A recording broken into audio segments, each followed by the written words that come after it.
इसके पहले इंटरफेरेंस आपने पढ़ा था, उसमें यंग ने डबल स्लिट एक्सपेरिमेंट किया था। जहां पर बच्चों एक एक्सपेरिमेंट किया गया जिसमें देखा गया कि हम लोग ये जानते हैं कि लाइट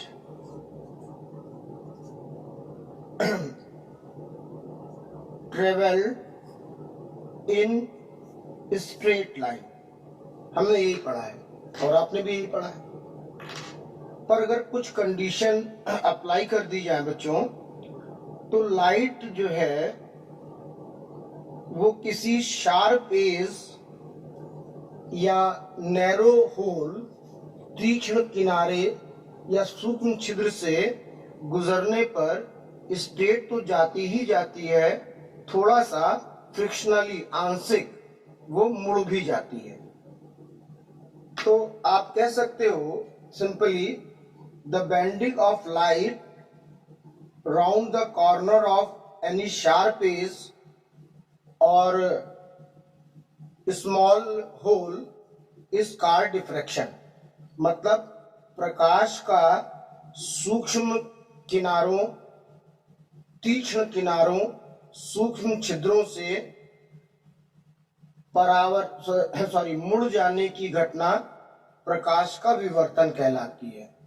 ये लाइट का नेचर है, ठीक है।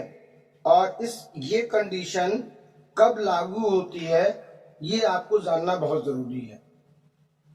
ये कंडीशन तभी लागू होगी जो आपकी इंसिडेंट लाइट की वेवलेंथ है और जो इस स्मॉल होल या शार्प एज का डायमीटर है या व्यास है या द्वारक है, इसका ऑर्डर और इसका ऑर्डर नियर अबाउट इक्वल हो। ऑर्डर का मतलब यहां हमारा कोटि से है, जिसे आप कोटिमान कहते हैं। मतलब कि मान लीजिए लाइट आपके पास जो वेवलेंथ आ रहा है वो समथिंग 10 की पावर -10 है, दिस इज द ऑर्डर। तो जो ये डायमीटर है, जो विड्थ है, जो चौड़ाई है, जो व्यास है, वो भी नियर अबाउट होनी चाहिए इस ऑर्डर के। तब आपको लाइट में डिफ्रैक्शन यानी विवर्तन की घटना दिखाई देगी। तो सबसे पहली चीज ये थी कि व्हाट इज डिफ्रैक्शन। तो आप जान लीजिए the bending of light round the corners of sharp edge small holes is called diffraction. प्रकाश का तीक्ष्ण किनारों से टकराकर मुड़ जाना प्रकाश का विवर्तन कहलाता है। और ये कंडीशन आपको कब अच्छी से मिलेगी, जब ऑर्डर ऑफ इंसिडेंट लाइट आपतित प्रकाश की तरंगदैर्घ्य का जो ऑर्डर कोटि है, वो जो आपने ऑप्टिकल या शार्प एज लिया है उसके ऑर्डर के नियर अबाउट बराबर हो। तो बच्चों इसी चीज को हम लोग अब एक ज्योमेट्रिकल एक्सपेरिमेंट से समझते हैं। इसको हम बोलेंगे सिंगल स्लिट एक्सपेरिमेंट, ठीक है। एक छिद्र प्रयोग।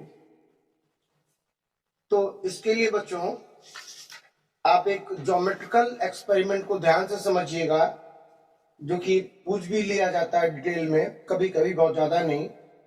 इसमें हमने एक आपके लिए यहां पर एक स्लिट लिया है।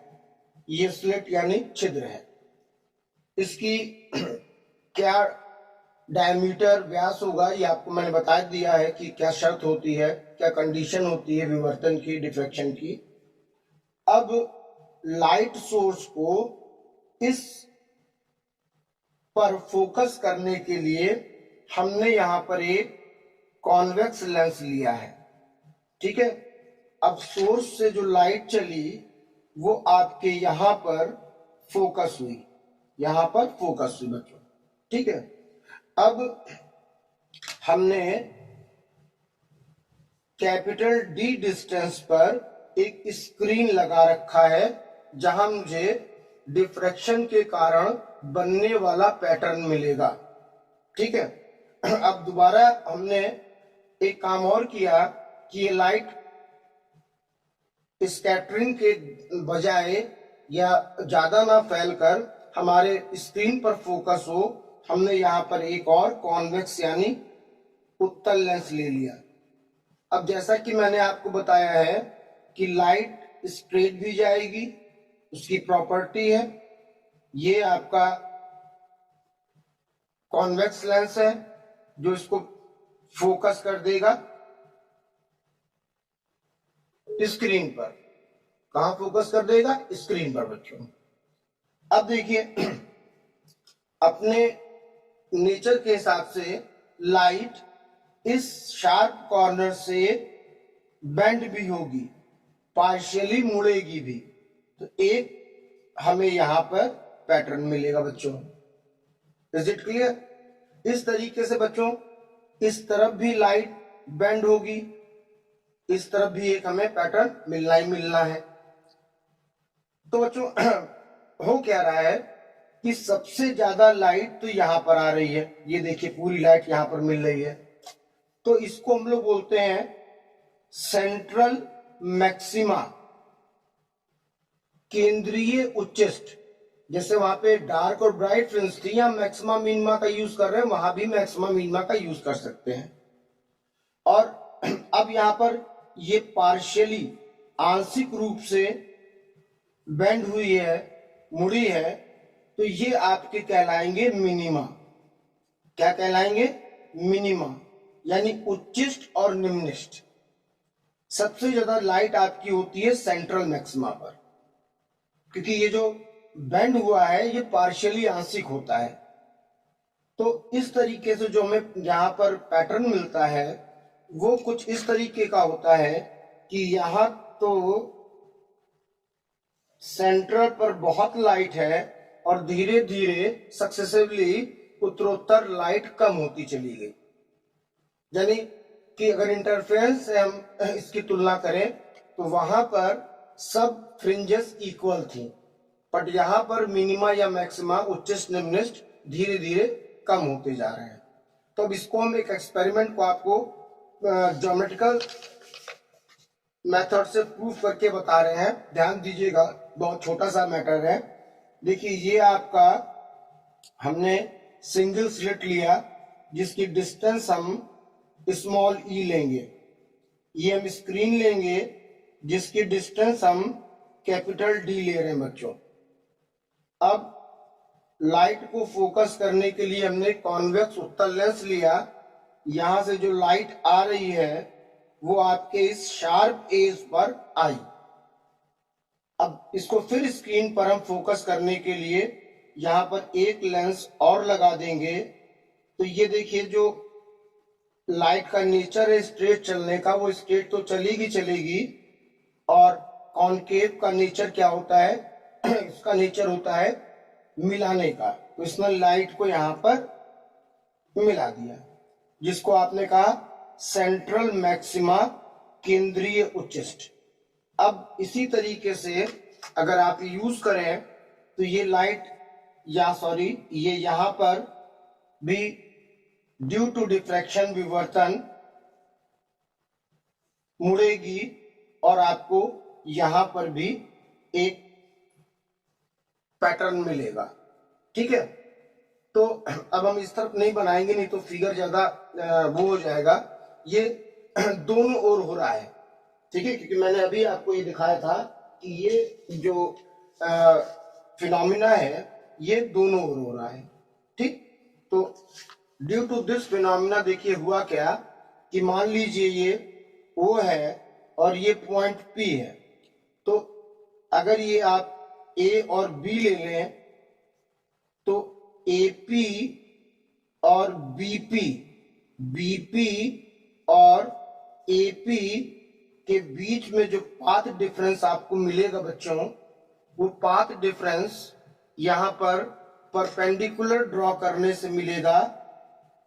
ये मान लो इसको मैंने नाम दे दिया K। क्या नाम दे दिया? K। तो जो पाथ डिफरेंस है, पथांतर है, वो हमें क्या मिला? BK। अब ये डिफरेंस, पाथ डिफरेंस दोनों साइड हो रहा है, तो ये पाथ डिफरेंस किसके बराबर होगा? लैम्डा के। ये दोनों साइड हो रहा है, λ/2 प्लस λ/2 दैट इज लैम्डा। तो ये पार्ट डिफरेंस मिला। अब यहां पर आप इस एंगल को थीटा मान लीजिए, तो आप कह सकते हो कि अगर हम साइन थीटा लेना चाहें तो ये परपेंडिकुलर का काम करेगा और ये काम करेगा हाइपोटेनियस का, कर्ण का, जो कि क्या है ए बी। तो आप कह सकते हो sine theta is equal to B के कितना है हमारे पास पार्ट डिफरेंस लैम्डा, और इस डिस्टेंस को कितना लिया है हमने स्मॉल ई। तो ये आपका एक छोटा सा डेरिवेशन था जो कि हो गया। ठीक, अब देखिए यहां पर आपको समझना है कि मैक्सिमा और मिनिमा पर क्या होता है। देखिए बच्चों, बहुत सिंपल सी बात है कि ये आपने यहां पर रिलेशन निकाल लिया है। अगर आप इसको देखें तो आप कह सकते हो e sine theta is equal to lambda. क्या कह सकते हो? E sine theta is equal to lambda. ठीक है, अब बात ये आती है कि जो पैटर्न हमें मिल रहा है अगर उसको हम ड्रॉ करें तो हम ये पाएंगे कि जो मेरी स्क्रीन थी इसके सेंटर से कुछ इस तरीके से हमें पैटर्न मिलेगा जिसमें कि ये सेंट्रल मैक्सिमा केंद्रीय उच्चिष्ट कहलाएगी और जो ये वाले हिस्से हैं ये कहलाएंगे मिनिमा। ये हिस्से क्या कहलाएंगे? मिनिमा, निम्निष्ठ। जैसे स्क्रीन के साइड ये फर्स्ट मिनिमा हुआ, ये सेकेंड मिनिमा हुआ, स्क्रीन के उस साइड ये फर्स्ट मिनिमा हुआ, ये सेकेंड मिनिमा हुआ, और जो ये हिस्से होते हैं ये सब्सिडरी मैक्सिमा कहलाते हैं, गौड़ उच्चिष्ट। ठीक है, पर्दे के इस साइड ये फर्स्ट हुआ, ये सेकेंड हुआ। यानी कि अगर हम यहां से इसको डिनोट करना चाहें तो अभी हम लोगों ने देखा था कि sine theta is equal to lambda upon ई।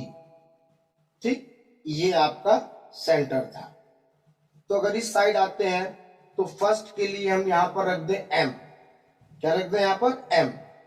इस साइड के लिए प्लस ले लें और दूसरे साइड के लिए माइनस ले लें। तो अगर हम एम की वैल्यू प्लस माइनस में 1 2 3 रखें तो मान लीजिए ये प्लस में ले रहे हैं तो ये कितना आएगा? Plus 1 lambda by E. M की वैल्यू 2 रखिए, ये 2 लैम्डा बाई ई। समझ रहे हैं बच्चों? अब इस साइड आइए, इसी तरीके से 3 4 5 कर लीजिएगा। इस साइड आइए तो इस साइड अगर हमने इधर प्लस लिया है तो उधर माइनस होगा।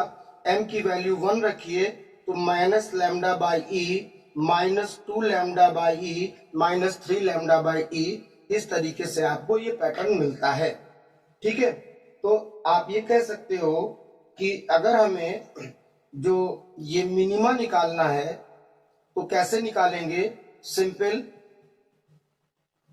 लैम्डा अपॉन ई, यहां क्या लगा देंगे? एम। ठीक, और ये अगर हम थीटा लेते हैं, साइन को नेग्लिजिबल छोटा मान ले, तो ये आप क्या निकाल रहे हो? एंगुलर विड्थ, कोणीय चौड़ाई। किसकी निकाल रहे हो? मिनिमा, निम्निष्ठ की। किसकी निकाल रहे हो? मिनिमा, निम्निष्ठ की।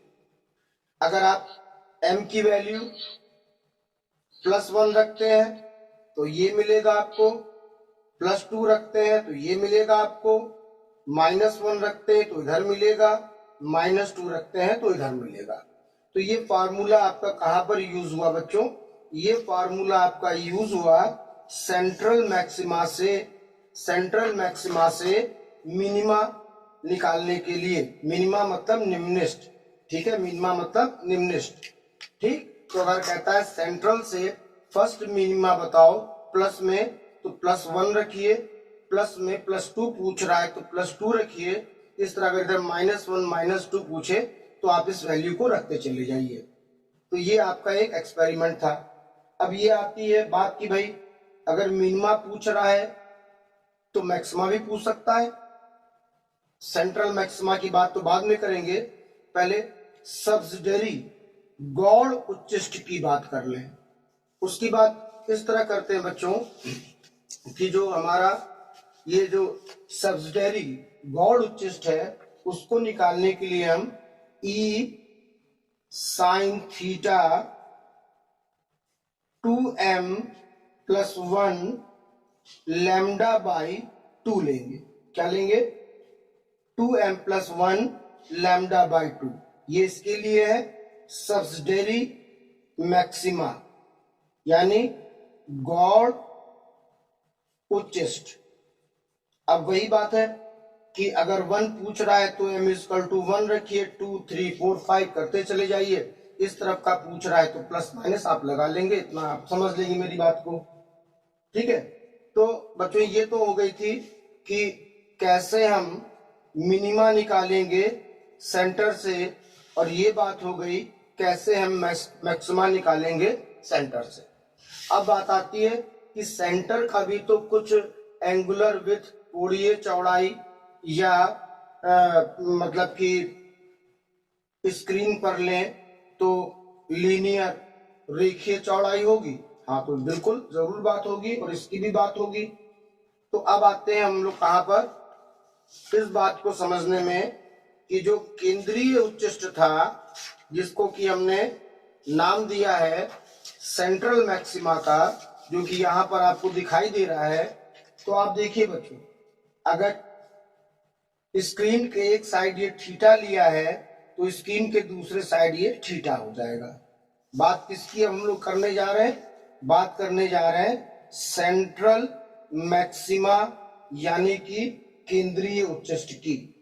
ठीक है बच्चों, तो जाहिर बात है थीटा इज इक्वल टू हमारे पास लैम्डा अपॉन ई था, आप सभी ने देखा। जाहिर बात है अब यहां पर जो ये बन रहा है लैम्डा और लैम्डा दोनों मिल रहे हैं यहां पर, तो हमें क्या करना पड़ेगा? इधर भी 2 करना पड़ेगा, इधर भी 2 करना पड़ेगा। तो हमारे पास अगर सेंट्रल मैक्सिमा की एंगुलर विड्थ पूछी जाएगी तो 2 लैम्डा अपॉन ई आएगी। ये विड्थ किसकी निकाली है आपने? सेंट्रल मैक्सिमा की एंगुलर विड्थ, सेंट्रल कोणीय उच्चिष्ट सॉरी केंद्रीय उच्चिष्ट की कोणीय चौड़ाई बच्चों आपने निकाली है। Is it clear? अब देखिए बात ये भी आएगी कि भाई चलिए आपने ये स्क्रीन पर इसकी एंगुलर विड्थ बता दी, तो स्क्रीन पर इसकी ये लीनियर विड्थ रेखीय चौड़ाई कितनी है? तो ठीक है, हम इधर लीनियर विड्थ रेखीय चौड़ाई x और इधर भी x मान लें। क्या मान लें? x और x। तो अब आपको एक बात और समझना पड़ेगा कि जो ये हमारा यहाँ पर जो पूरा हो रहा है मामला वो इस तरीके से हो रहा है, इस तरीके से फ्रिंजेस आगे बढ़ रही हैं। ठीक है, जो ये चीज है x और x ये आर्क यानी चाप का काम करेगी। इसका काम करेगी आर्क यानी चाप का, और ये रेडियस यानी त्रिज्या का काम करेगा। और सबको मालूम है angle is equal to arc upon radius, कोण बराबर चाप बटे त्रिज्या। ये चीज बुक में नहीं दी है इसलिए आपको मैं क्लियर कर दे रहा हूं कि कैसे मैं निकाल रहा हूं लीनियर विड्थ रेखीय चौड़ाई केंद्रीय उच्चिष्ट की, सेंट्रल मैक्सिमा की। ठीक, तो देखिए बच्चों, अब आप जान गए हो कि अगर हम यहां पर एंगल लिखें तो एंगल बच्चों क्या होता है? Arc upon radius. आर्क का काम x कर रहा है और रेडियस का काम क्या कर रहा था? d। स्क्रीन से जो डिस्टेंस था मैंने फिगर दिखाया, ठीक है ना। अब देखिए हमको तो क्या निकालना है? लीनियर विड्थ रेखीय चौड़ाई। तो हमने यहां पर क्या किया बच्चों? x इज इक्वल टू क्या लिख दिया? क्या आएगा? Theta into D. अब लीनियर विड्थ रेखीय चौड़ाई कैसे? x प्लस एक्स यानी 2x, x प्लस एक्स यानी 2x। जब इधर की हो तो ये भी 2 थीटा हो जाएगा। और अभी अभी आपने 2 थीटा का फॉर्मूला क्या निकाला था, थोड़ा सा ध्यान दीजिएगा, 2 लैम्डा अपॉन ई, ये भी अभी आपने सीखा था, आप देखिएगा, इनटू डी। तो ये हमने निकाल लिया रेखीय चौड़ाई, linear width of central fringe. Is it clear? कभी कभी बच्चों एक्सपेरिमेंट में क्या करते हैं कि जो हम लोग लेंस को यूज करते हैं, उस लेंस की जो फोकल लेंथ होती है वो इस डिस्टेंस यानी कि स्क्रीन से डिस्टेंस के इक्वल होती है।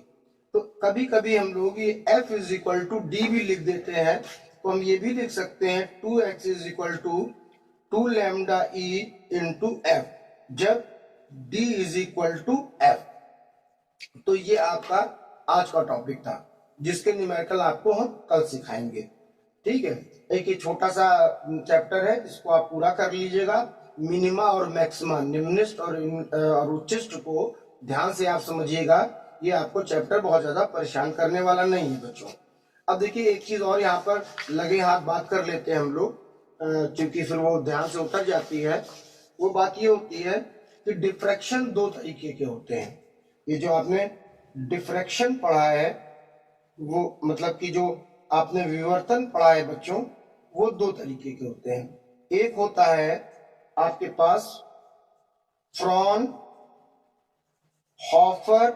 डिफ्रैक्शन, फ्रॉनहॉफर विवर्तन, और दूसरा होता है फ्रेस्नेल डिफ्रैक्शन, मतलब कि फ्रेस्नेल